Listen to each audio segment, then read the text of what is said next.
¿Alguna vez te has planteado qué sucede cuando se apagan los focos y cesan los vítores? ¿Qué oscuros enigmas se ocultaban tras las sonrisas más icónicas del cine dorado mexicano? Hoy vamos a desenterrar los relatos silenciados, los excesos, los fracasos y los fantasmas que acosaron a varias de las figuras más idolatradas de una época legendaria. Esto no es simplemente cine, es la descarnada verdad de una fama sin control. Estamos a punto de emprender un viaje temporal hacia una era mágica.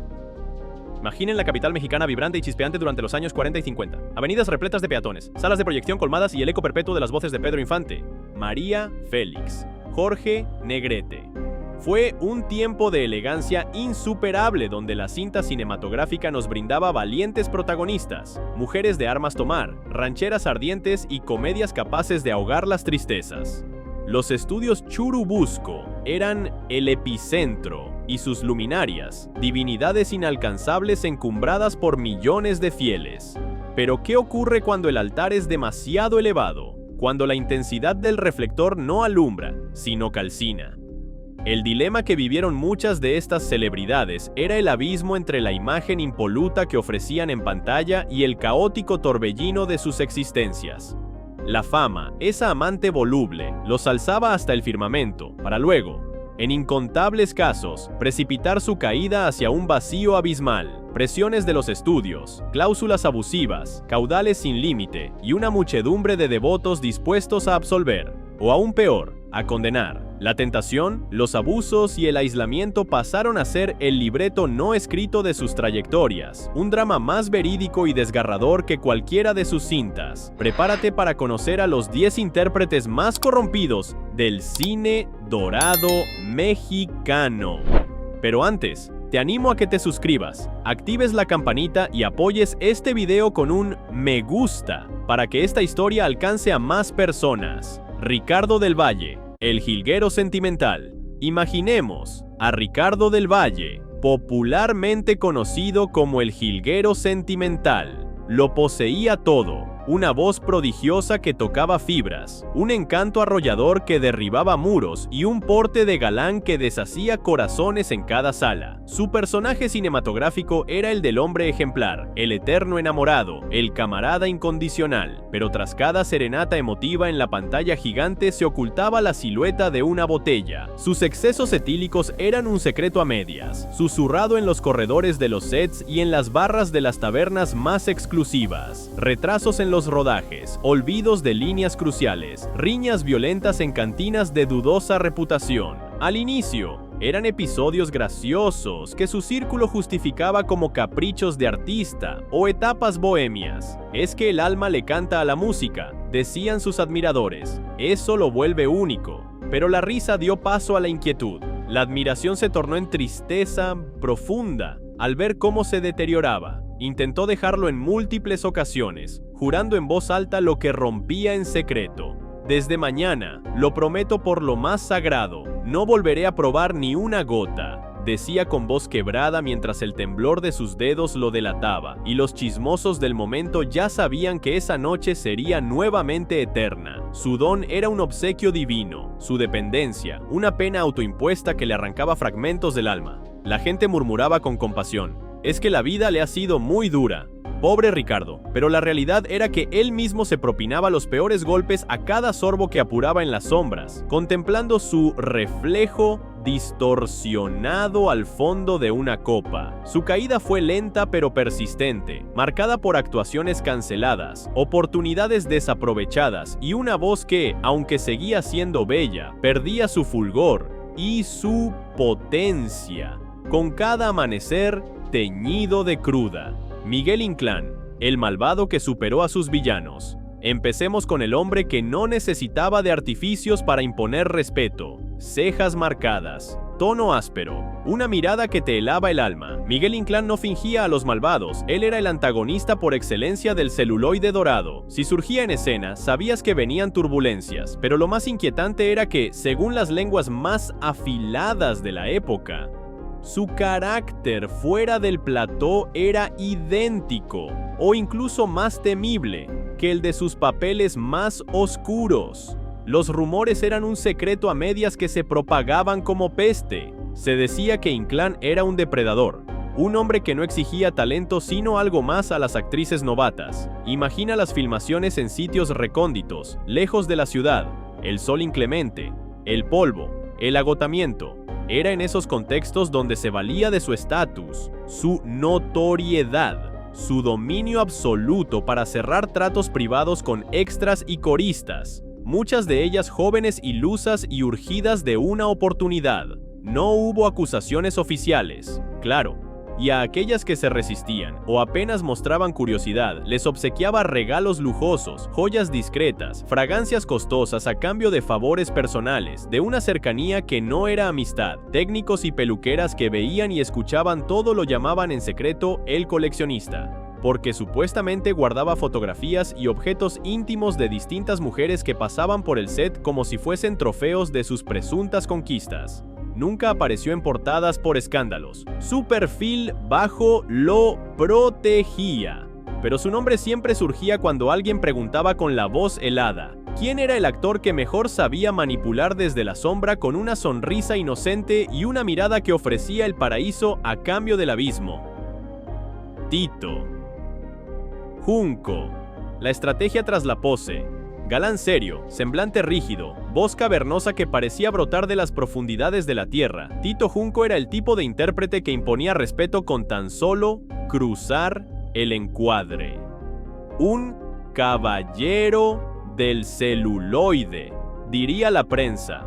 Pero detrás de esa imagen recta y profesional, detrás de esa apariencia de intocable, se propagaban relatos muy distintos, profundamente perturbadores, que lo mostraban como un depredador calculador. Quienes laboraban con él a diario lo describían como reservado, sí, pero metódico, alguien que sabía con exactitud cuándo y con quién mostrarse cordial, cuándo activar su encanto para alcanzar sus objetivos.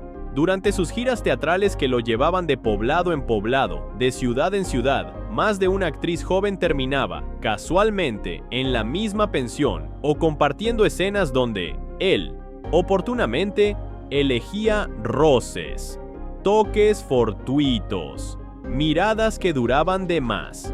¿Hasta dónde llegaban esos contactos? Según testimonios recogidos en biografías no oficiales, publicadas décadas más tarde, cuando los protagonistas ya habían fallecido, Junco tenía un método.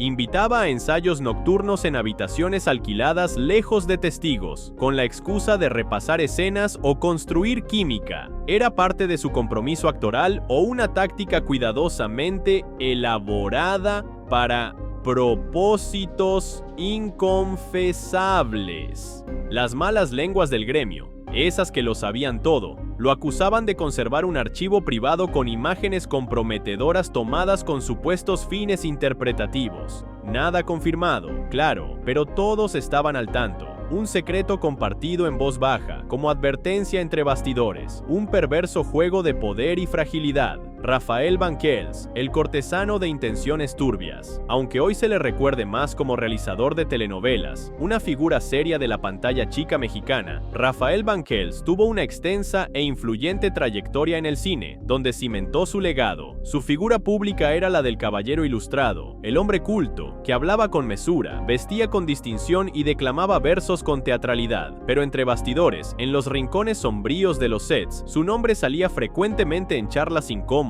entre actrices jóvenes. Conversaciones teñidas de inquietud y recelo.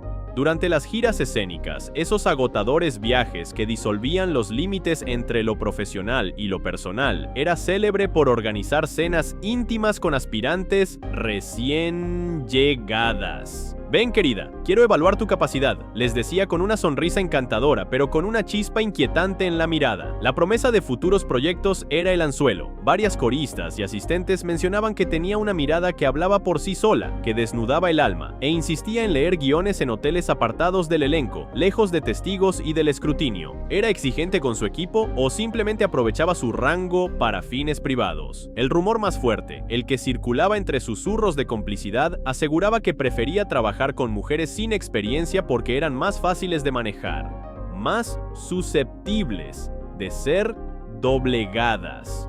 Lo cierto es que muchas procuraban evitar coincidir a solas con él. un caballero ante las cámaras, un acosador encubierto con intenciones inquietantes. Eduardo Arosamena, el pensador cuestionado. Actor, guionista, director y erudito del séptimo arte, Eduardo Arosamena era visto como un hombre de ideas, un referente intelectual, un pilar de la cultura cinematográfica, siempre rodeado de libretos, de discursos rimbombantes, de respeto ganado. Su sola presencia generaba admiración. Pero dentro de los muros de la ANDA, esa Asociación Nacional de Actores que debía ser bastión protector y en camerinos mal iluminados y sofocantes, comenzaron a brotar relatos que chocaban ferozmente con su imagen impoluta de académico. Varias actrices noveles con la mirada colmada de ilusiones y la cabeza rebosante de aspiraciones aseguraban que poseía una manera muy particular de detectar el talento, un método que casi siempre se manifestaba en espacios cerrados, sin presencia de testigos, en encuentros pedagógicos, que tenían de formativos lo que una trampa. Algunos miembros del equipo técnico, los que sabían bien lo que realmente ocurría tras bambalinas, sostenían que solía redactar versos exclusivos para sus actrices predilectas, poemas peculiares, de tono enfermizo, que sugerían cosas alejadas de lo profesional, de lo artístico, de lo ético. Incluso hay libros biográficos que se atrevieron a incluir años más tarde pasajes inquietantes de sus cuadernos privados donde hablaba de la pureza artística reflejada en cuerpos sin picardía, una frase que hoy, con el juicio de la historia, suena como una escalofriante excusa de sus excesos. Nadie osaba enfrentarlo mientras vivía. Su prestigio era una armadura infranqueable, su posición, un blindaje inquebrantable, pero ahora que conoces todo esto, ¿de verdad puedes creer que solo era un hombre ilustrado y apasionado por el arte? La duda queda sembrada. Y la figura del sabio se desmorona. Mantequilla, el bromista insistente, nadie lo sospechaba. Con su rostro cómico, su carcajada contagiosa y sus ocurrencias constantes, Mantequilla era el bufón del cine de oro, el alivio humorístico, el compañero que todos deseaban en el rodaje para amenizar los días largos y las tensiones.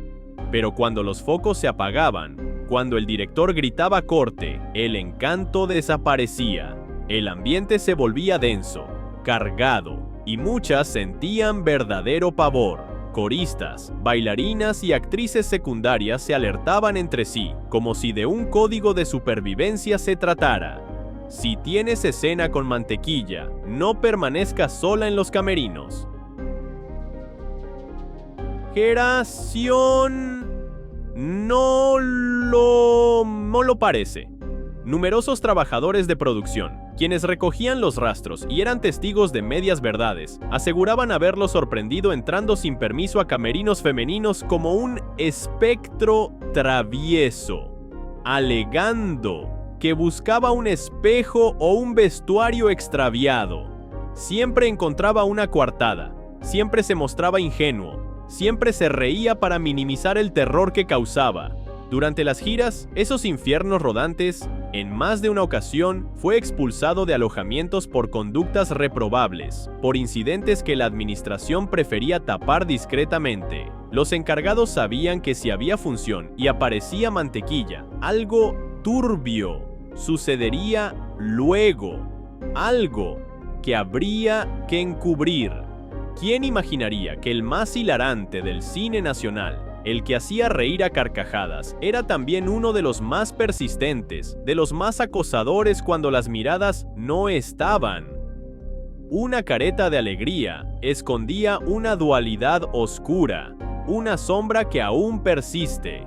Julio Villarreal, el formador controlador, distinguido, refinado, copa en mano y discurso culto que te envolvía. Julio Villarreal encarnaba el ideal del actor y director ilustrado de su época. Incursionó en cine, teatro y televisión, fundó compañías artísticas, fue considerado un bastión de la cultura nacional. Se le veía como un patriarca, un sabio, una guía luminosa, pero en la intimidad de su hogar en Coyoacán, esa casona colonial aparentemente inofensiva, circulaba otra historia muy distinta. Muchos afirmaban que los fines de semana ahí eran todo menos serenos, todo menos intelectuales. Actrices jóvenes, aspirantes desconocidas, incluso colegas de confianza, eran convocados a veladas privadas con normas peculiares, un clima denso, cerrado, donde las puertas se clausuraban y lo que ocurría dentro, allí permanecía. ¿Y qué sucedía realmente? Nadie hablaba sin reservas. El temor, la obediencia o la sumisión eran más fuertes, pero los comentarios hablaban de juegos teatrales que nada tenían que ver con ensayos o dramaturgia, sino con su dominio e influencia.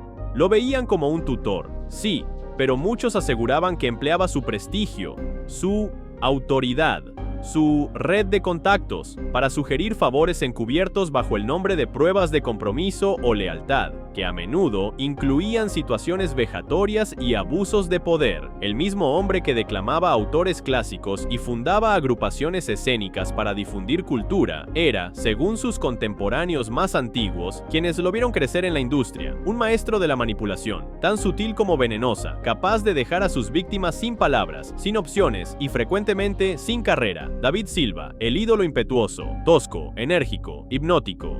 Con su mirada desafiante y su presencia arrolladora, David Silva fue mucho más que una estrella del cine popular mexicano de acción y barriada. Se transformó en un estandarte de masculinidad, de potencia viril en pantalla y fuera de ella. Encarnó al boxeador, al agente de la ley, al rebelde sin causa, convirtiéndose en un icono de rudeza y dominio, símbolo indiscutible de una época que aplaudía la fuerza por encima de la razón.